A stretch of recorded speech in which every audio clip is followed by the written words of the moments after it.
প্ৰধানমন্ত্ৰী আৱাস যোজনা চৰকাৰী BPL কৰা আৰু এটা নতুন আপডেট লৈ আহিছোঁ। এইটো আপডেট হ'ল যিসকলে চৰকাৰী ঘৰৰ লিষ্টত নাম আহিছে আৰু এতিয়ালৈকে চৰকাৰী ঘৰটো লাভ কৰা নাই। ইতিমধ্যে কিন্তু যিসকল মানুহৰ চৰকাৰী ঘৰৰ লিষ্টত নাম আহিছে এতিয়ালৈকে একাউণ্টত পইচা সোমোৱা নাই। অহা কিন্তু 12 তাৰিখে সকলোৰে একাউণ্টত চৰকাৰী ঘৰৰ পইচা সোমাই গৈছে। যদি আপোনালোকে এতিয়ালৈকে চৰকাৰী ঘৰটো লাভ কৰা নাই তেনেহ'লে আপোনালোকে আজিয়ে চৰকাৰী ঘৰৰ নতুন ভেৰিফাই লিষ্টটো চেক কৰক যে আপোনাৰ একাউণ্টত ঘৰৰ পইচা সোমাইছে নে সোমোৱা নাই বা আপোনালোকৰ লিষ্টত নামটো আছেনে নাই। কেনেকৈ আপোনালোকে চেক কৰিব যে আপোনাৰ একাউণ্টত ঘৰৰ পইচা সোমাইছে নে সোমোৱা নাই। মই আজি এইটো ভিডিঅ'ত আপোনালোকক সম্পূৰ্ণ প্ৰচেছ ষ্টেপ বাই ষ্টেপ দেখুৱাই দি আছোঁ। কেনেকৈ চেক কৰিব চাই লওক। এতিয়া আপোনালোকে ফাৰ্ষ্ট এইটো ৱেবছাইটত আহি যাব pmayc.nic.in। মই কিন্তু আপোনাৰ সুবিধাৰ কাৰণে ৱেবছাইটৰ লিংকটো মোৰ ডিছক্ৰিপশ্যনত দি দিছোঁ। আপোনালোকে ডাইৰেক্ট ক্লিক কৰি ফাৰ্ষ্ট এইটো ৱেবছাইটত আহি যাব। অহাৰ পিছত আপোনালোকে এতিয়া আৱাসত ক্লিক কৰিব। তাৰপিছত আপোনালোকে ৰিপৰ্টৰ ওপৰত ক্লিক কৰিব। এতিয়া আপোনাৰ ওচৰত আৰু এটা নিউ পেজ এতিয়া অপেন হৈ যাব এনেকুৱাকৈ।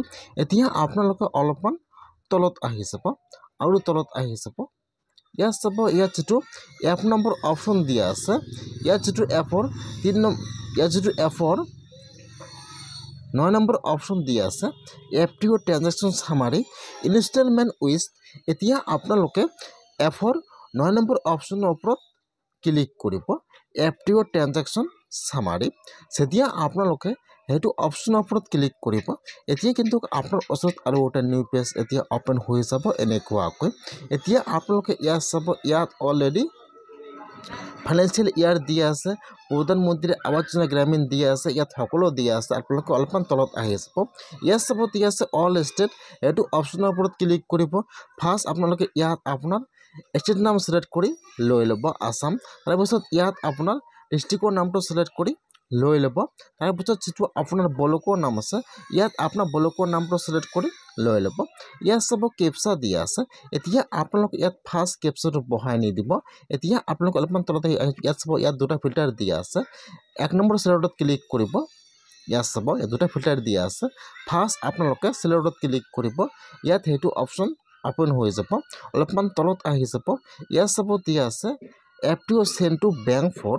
এতিয়া আপোনালোকে ইয়াৰ পৰা সেইটো চিলেক্ট কৰি লৈ ল'ব FTO send to bank for. তাৰপিছত আপোনালোকে আৰু এবাৰ চিলেক্টত ক্লিক কৰিব।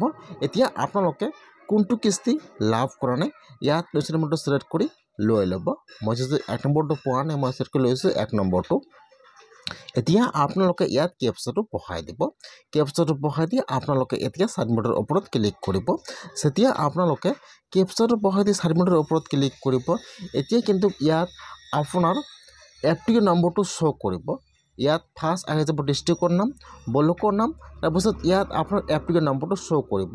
এতিয়া আপোনালোকে ইয়াত চাই ল'ব যে ইয়াত আপোনাৰ FTO নম্বৰ কোনটো হয়।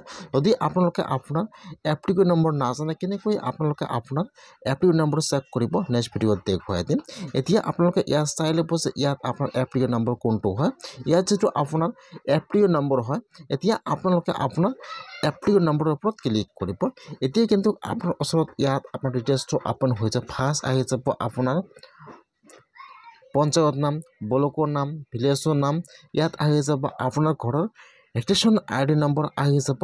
ইয়াত আপোনাৰ ফুল নেম আহি যাব আৰু আপোনালোকে কোনটো বেংকৰ একাউণ্ট জমা দিছিল ইয়াত বেংকৰ নামটো আহি যাব আৰু এই ফলত কিমান টকা সোমাইছে ফাৰ্ষ্ট কিস্তি ইয়াত এমাউণ্টটো সোমাই যাব আৰু কিমান তাৰিখে আপোনাৰ একাউণ্টত পইচা সোমাইছে ইয়াত এনেকুৱাকৈ শ্ব' কৰিব।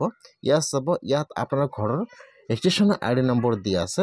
এতিয়া কিন্তু ইয়াত আপোনাৰ ID নম্বৰতে আপোনাৰ ডিটেইলছটো আপোনালোকে চেক কৰিব দিব যে আপোনাৰ একাউণ্টত কিমান তাৰিখে পইচা সোমাইছে বা কিমান দিনত সোমাইছে সকলো ডিটেইলছ আপোনালোকে জানিব। কেনেকৈ আপোনালোকে ডিটেইলছটো জানিব সেইটো প্ৰচেছ নেক্সট ভিডিঅ'ত দেখুৱাই দিম।